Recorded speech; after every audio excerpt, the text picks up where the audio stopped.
Assalamualaikum warahmatullahi wabarakatuh. Perkenalkan, nama saya Rahmi dari kelas BKB dengan NIM 22040450106.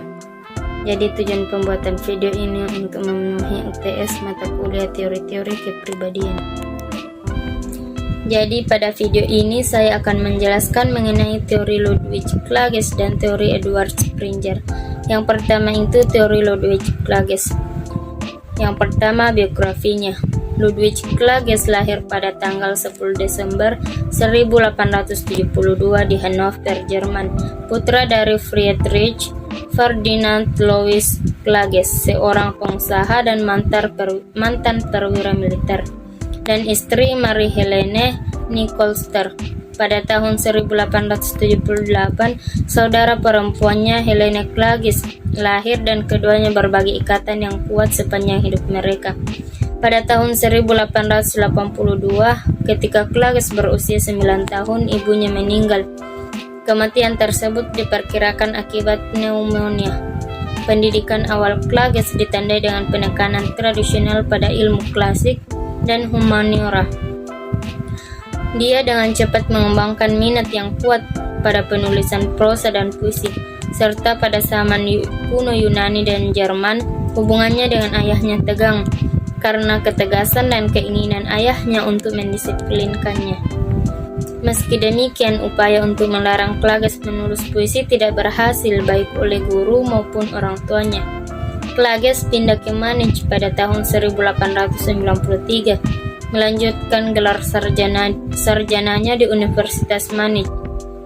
Pada tahun yang sama, ia bergabung dengan Chemisches Institut, sebuah laboratorium yang didirikan di universitas tersebut oleh Adolf von Baeyer pada tahun 1975. Setelah lulus, Klages melanjutkan pekerjaannya sebagai ahli kimia penelitian dan mulai mempersiapkan tesis doktoralnya di bawah bimbingan Alfred A. Horn. Tulisan Klages dalam bentuk prosa dan puisi mulai muncul di Blätter för den Konst, sebuah penerbitan jurnal milik Stefan George yang sendiri sangat antusias mengakui bakat Klages. Pada tahun 1900, Klages menerima gelar doktor di bidang kimia dari Universitas Munich. Sejak kimia 7 tahun sebelumnya pindah dari Fakultas Kedokteran, Klages menerima kualifikasinya sebagai doktor filsafat daripada dokter kedokteran. Yang kedua itu konsep dasar teori Ludwig Klages. Beberapa konsep dasar dalam teori kepribadian Klages. Yang pertama, ordo psikis. Klages mengemukakan gagasan tentang ordo psikis yang merupakan ide dasar dalam pemahaman kepribadian. Menurutnya ada 3 lapisan utama dalam psikologi manusia.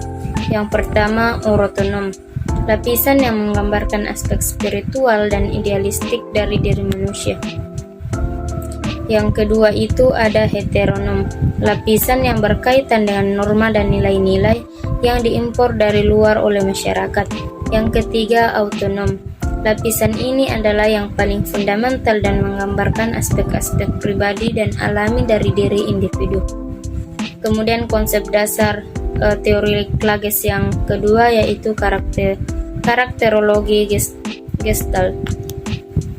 Klages mengembangkan pendekatan Gestalt karakterologi yang berfokus pada karakteristik dan kepribadian individu. Ia menekankan peran emosi dalam membentuk karakter dan kepribadian manusia. Klages membagi karakteristik manusia menjadi 3 jenis utama, yaitu sifat-sifat yang mendukung kehidupan, sifat-sifat yang mendukung jiwa, dan sifat-sifat yang mendukung roh. Kemudian yang ketiga, ekspresi wajah dan bahasa tubuh. Klages sangat tertarik pada ekspresi wajah dan bahasa tubuh sebagai alat untuk memahami kepribadian seseorang. Ia berpendapat bahwa tindakan fisik dan ekspresi wajah dapat memberikan wawasan tentang aspek karakter seseorang. Konsep ini melahirkan minatnya pada ilmu karakterologi dan psikologi wajah. Yang keempat, ekspresionisme dan kosmologi.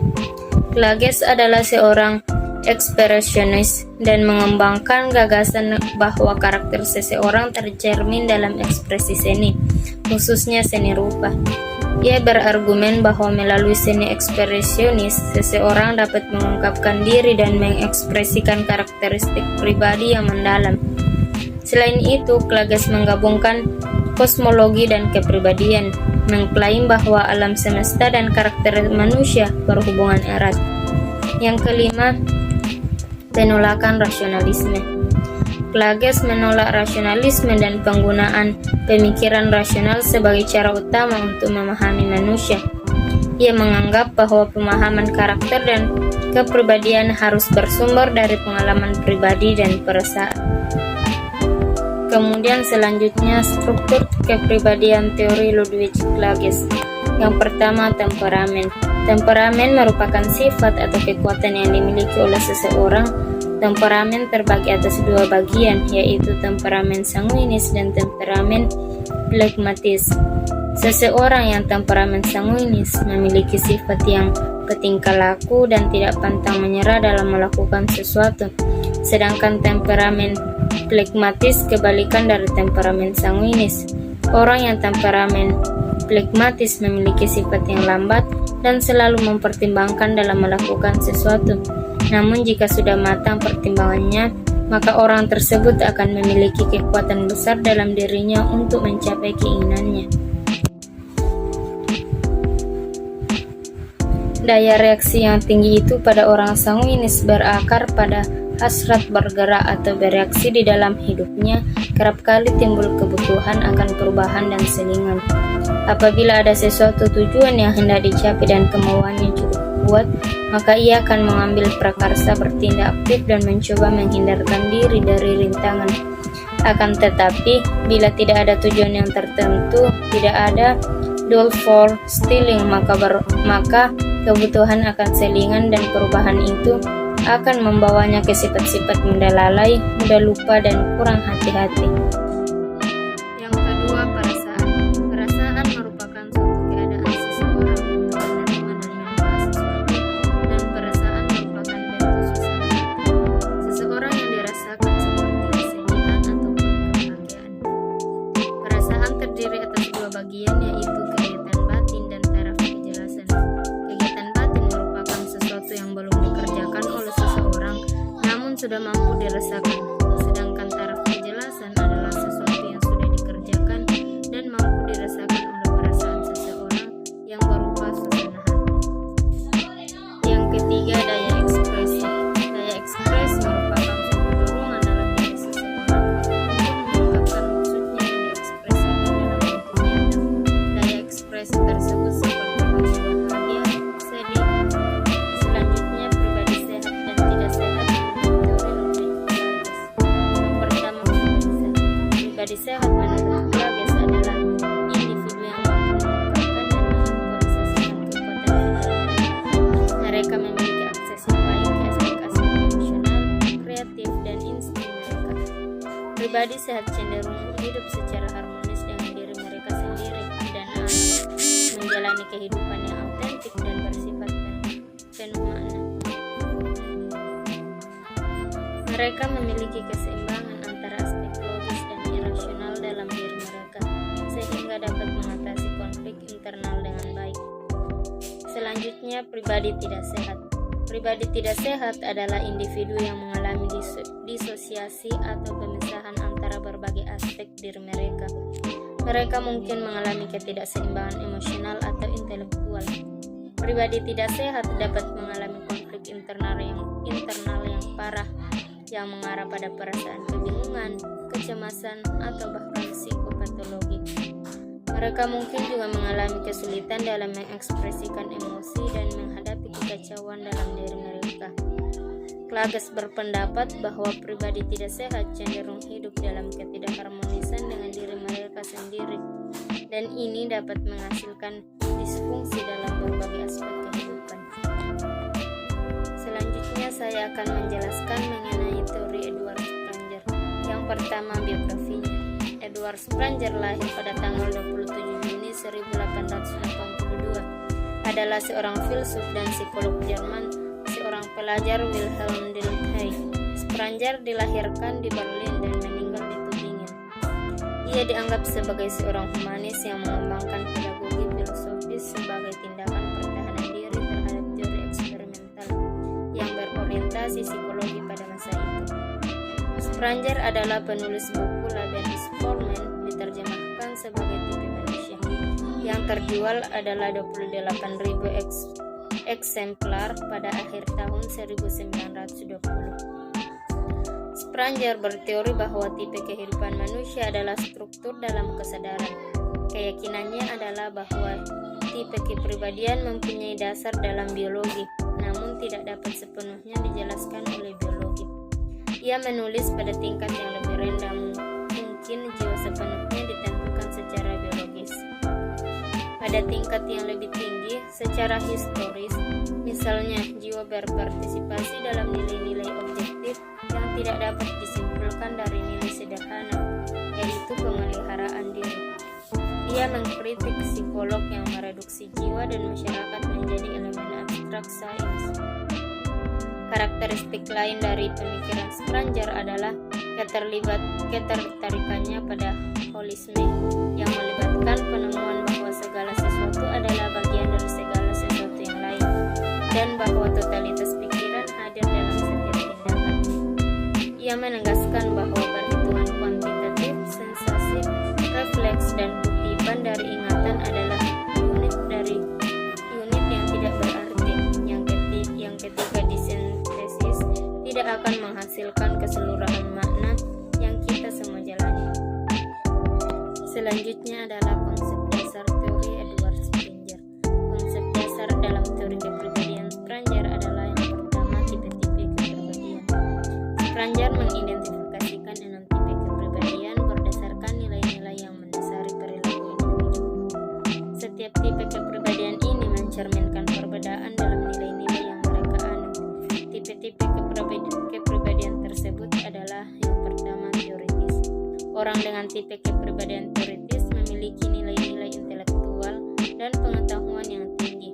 Mereka cenderung ingin memahami dan menjelaskan dunia dengan kalkul. Yang kedua, ekonomis. Tipe ini berkaitan dengan nilai-nilai pragmatis dan utilitarian. Individu ekonomis cenderung menilai hasil dan manfaat yang bisa diperoleh dari suatu tindakan. Yang ketiga, estetis. Orang dengan tipe kepribadian estetis memiliki nilai-nilai seni dan keindahan. Mereka cenderung peka terhadap estetika dan mencari keindahan dalam segala hal. Yang keempat, sosial. Tipe sosial cenderung memiliki nilai-nilai kemanusiaan dan hubungan interpersonal yang kuat. Mereka peduli tentang kesejahteraan orang lain dan berfokus pada interaksi sosial. Yang kelima, tradisional. Orang dengan tipe kepribadian tradisional cenderung menghormati nilai-nilai tradisional, aturan, dan tata nilai kultural. Mereka mengikuti norma dan etika yang telah mapan. Dan yang keenam, individualistik. Tipe ini berkaitan dengan nilai-nilai kebebasan, eksplorasi diri, dan kemandirian. Orang dengan tipe kepribadian individualistik cenderung mengejar tujuan-tujuan pribadi dan memiliki pandangan dunia yang unik. Yang kedua adalah nilai sebagai pendorong kepribadian. Spranger berpendapat bahwa nilai-nilai mendasari motivasi dan perilaku individu. Nilai-nilai tersebut membantu karakteristik utama dari tipe kepribadian. Dalam teorinya, Spranger menganggap bahwa setiap individu memiliki salah satu tipe kepribadian yang dominan, meskipun beberapa nilai-nilai dan tipe-tipe lain juga ada dalam diri mereka. Yang ketiga, penggunaan dalam pendidikan.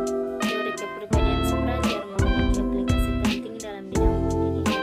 Spranger menekankan pentingnya pengajaran yang disesuaikan dengan tipe kepribadian siswa. Guru dapat menggunakan pemahaman tentang nilai-nilai dominan siswa untuk merancang pengalaman belajar yang lebih efektif. Yang keempat, perkembangan dan pengaruh. Meskipun teori kepribadian Spranger tidak sepopuler teori-teori lain seperti teori Freud atau teori Big Five, ia memiliki pengaruh dalam perkembangan pemikiran psikologi kepribadian. Teori ini membantu menggarisbawahi pentingnya nilai-nilai dalam memahami kepribadian manusia.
yaitu pribadi sehat dan tidak sehat menurut Edward Springer.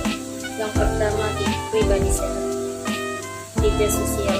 Orang dengan tipe ini cenderung memiliki kemampuan untuk menjalin hubungan sosial yang kuat yang dapat mendukung kesehatan emosional. Yang kedua, tipe estetis.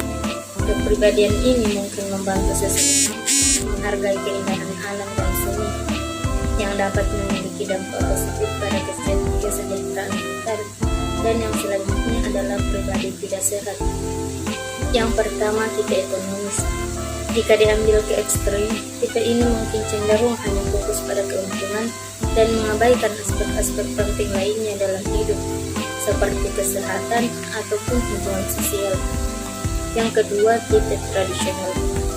Orang dengan tipe ini mungkin cenderung sangat keras kepala terhadap nilai-nilai tradisional, yang dalam beberapa kasus dapat menghambat perkembangan dan adaptasi ke perubahan. Yang ketiga, tipe individualis. Terlalu banyak penekanan pada kebebasan dan otonomi pribadi tanpa pertimbangan sosial atau tanggung jawab sosial yang dapat berdampak negatif pada kesehatan individu. Selanjutnya yaitu pokok-pokok Edward Springer. Yang pertama, dua macam roh. Springer membedakan roh menjadi dua macam, yaitu roh subjektif dan roh objektif. Roh subjektif atau roh individual adalah terdapat pada masing-masing manusia. Roh individual ini merupakan struktur yang bertujuan untuk mencapai nilai-nilai tertentu dan hanya dapat dipahami dengan jalan memahami sistem nilai-nilai itu. Struktur yang lebih tinggi atau sistem nilai-nilai itu adalah roh objektif. Roh objektif adalah kebudayaan individu atau roh seluruh umat manusia yang merupakan kebudayaan yang telah terjelma dan berkembang selama berabad-abad bersama manusia. Yang kedua yaitu hubungan antara roh subjektif dan roh objektif. Antara roh subjektif dan roh objektif memiliki hubungan secara timbal balik. Roh subjektif mengandung nilai-nilai yang terdapat pada masing-masing individu dengan acuan roh objektif. Artinya, roh individual terbentuk dan berkembang dengan memakai roh objektif sebagaimana norma.